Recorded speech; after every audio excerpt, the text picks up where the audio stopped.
We are overlooking the tidal estuary of the River Devon, near the town of Woodbridge, about 60 miles northeast of London and 50 miles north of Canterbury.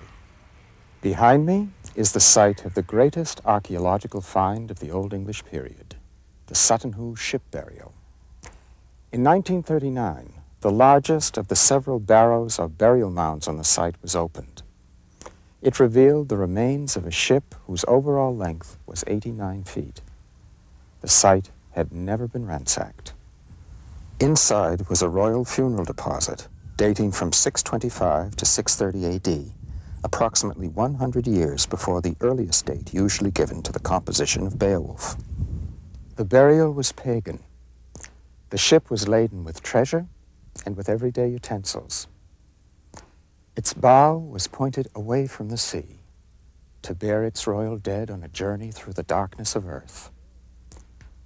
Beowulf contains a description of a similar ship burial, although in the poem, the vessel is set adrift in the water instead of in the earth. Fair at Hoo there stod, ringed Stefna, isig und utfus, æderlinges fair. A leidon tha levna færden, berga brutan on berm shippes, Merna bemesta. Fair was madma fella, of fair wayum, fratwaya ladded, ne hirde ich kulnikor chelje jirwan, hilda wapnum und hertho wadum, billum und burnum. Him on bermalai, madma maniga. Tha him midskjolden, on flodes acht, fair juvitan. Tha gitt him aseton, seien gjeldena. Hech over hervod, leiton holm beran, jervon on a garsech. Him was jermorsefa, mornende mod. Men ne kunnon, sedjan tosoda, sela rädenda, härleth under hävnum, ha fem chlasta on feng.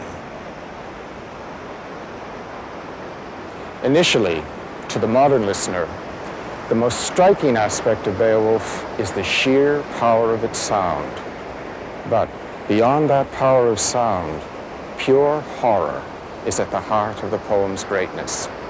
In fact, Beowulf is one of the greatest horror stories in English because it is one of the most profound. It's divided into 3 main episodes, each containing its hero's triumph over 3 separate monsters. But it is far more than the simple fantasy of a strong man defeating alien intruders. Intruders is the key word. The monster Grendel, his mother, and the final dragon are intruders in one sense. They come from the landscape outside human habitation. But in another sense, it is man who is the intruder. Man who has brought his civilization, his great halls, his art, his society, his rationality into the primal terror of their landscape. Man who burns fires at sundown in a desperate attempt to hold back the night and keep the day with all its reassuring categories and definitions.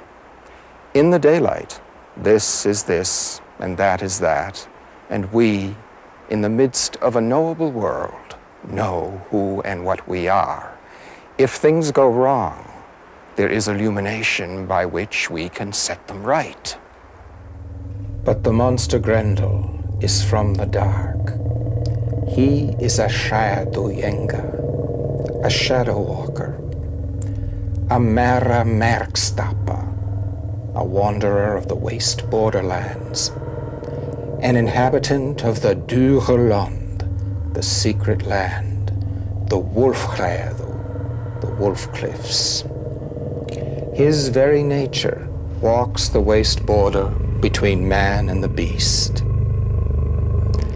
Tha se elengast fothlitja thraga y tholada. Se the in thustrum bad, thad he, dogor y chwam, dream y hirda, chlwdna in hela.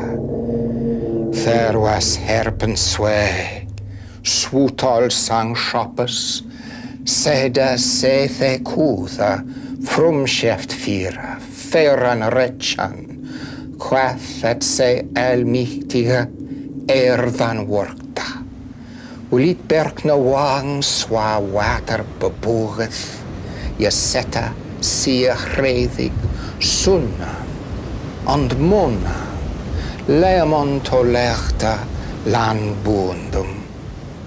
Onje fretwada voldan schetas, leamum and levum. Lief je scherp, kune je hulchum, thare the quitsja hurfath. Swa thadrich human, dreamum lifdon, diglicia.